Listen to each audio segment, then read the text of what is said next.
Bueno, soy Stephanie Vargas y hoy día voy a realizar el desarrollo del examen parcial, comenzando por la primera pregunta. Sí, yo considero que a pesar de las reformas dadas el año pasado con respecto a la inmunidad parlamentaria, en este caso, ya que se mantiene el antejuicio y el juicio político, considero que el ministro del Interior tiene un privilegio de acuerdo a su posición. Este privilegio está estipulado en el artículo 100 de la Constitución, el cual es el antejuicio, el cual indica que este privilegio procesal es atribuido a los altos funcionarios públicos, por el cual estos solo pueden ser acusados penalmente por el Congreso de la República, por los delitos cometidos en el ejercicio de sus funciones. Este incluye al ministro como persona aforada, así como al presidente, a los vocales supremos, miembros del Tribunal Constitucional, congresistas, etc. Eso también lo menciona el autor Abraham García, el cual también indica que el procedimiento se vuelve efectivo mediante una acusación constitucional. También indica que existen tres tipos de delitos referentes, los cuales son de función típica, eh, contra los deberes de función y los ejercicios de las funciones, y en ejercicio de las funciones.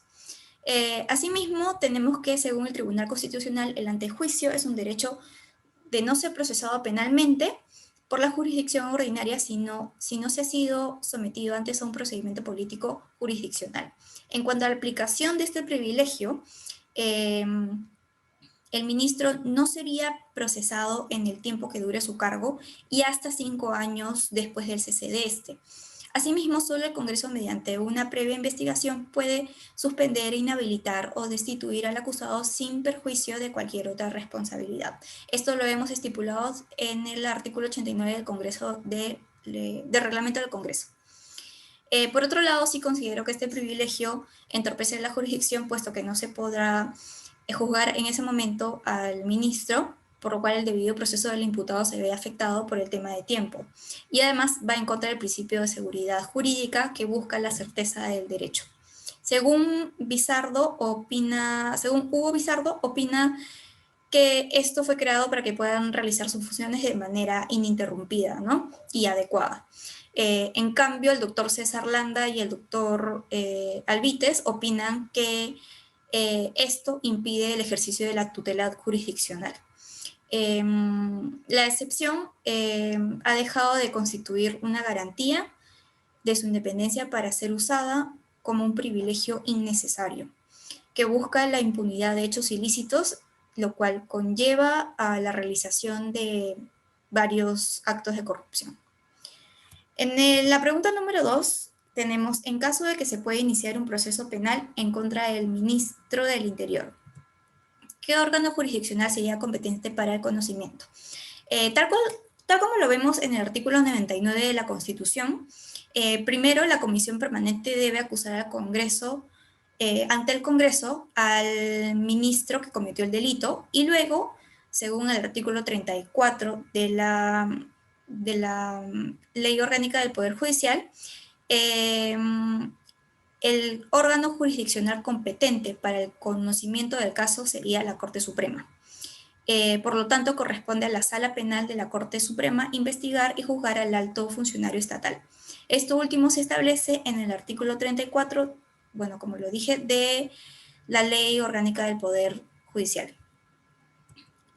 Bueno, en la parte B tenemos: ¿considera usted que existe conexión entre los procesos instaurados contra los efectivos policiales y el seguido contra el ministro del Interior? Por lo tanto, deben acumularse. ¿Por qué? Yo sí considero que existen conexión, pero no considero que deben acumularse.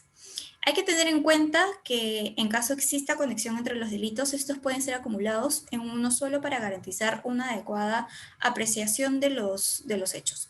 Sin embargo, en este caso, no se puede acumular procesos de acción pública con privada ni procesos en el fuero militar. Recordemos que los efectivos policiales están siendo juzgados en el fuero militar. Bueno, tenemos el artículo 31 del Código Procesal Penal, que indica que existe conexión cuando hay varios actores involucrados, que es lo que sucede en este caso, ¿no? También hay que recordar los tipos de vínculos de conexión. En este caso tenemos la subjetiva, la objetiva y la vertical, pero para este caso en específico utilizaremos la vertical. la cual dice claramente que debe haber una existencia de una persona aforada, con privilegio que esta persona sería el ministro. Cabe resaltar también las clases de acumulación estipuladas en el artículo 47, que son la acumulación obligatoria y facultativa, que en caso los efectivos policiales no hubieran sido juzgados en fuero militar, sí se hubieran usado, ¿no? Pero bueno, no se pueden usar en este caso. Asimismo, hay que recordar que en el caso de conexión vertical, los delitos se hubieran acumulado ante la Corte Suprema. Para complementar, tenemos que el delito de los policías es el de abandono de destino y deserción. Por eso mismo están siendo, como ya dije, juzgados en el fuero militar. Y el delito del imputado al ministro sería el de asesinato, el cual, según el artículo 108 del Código Penal, debería ser juzgado en fuero ordinario. C. ¿Puede acumularse el fuero militar y fuero ordinario? No, debido a que no cabe acumular procesos de acción pública con privada, ni procesos en el fuero militar. Esto se encuentra establecido en el artículo 50 del Código Procesal Penal. Asimismo, hay que recordar que el fuero militar es un organismo jurisdiccional autónomo, que se encarga solo de temas militares, policiales, y bueno, esto lo podemos ver en el artículo 139 de la Constitución. Pasando a la pregunta 3. ¿Considera usted que el Ministerio del Interior puede ser incluido al proceso como tercero civil responsable?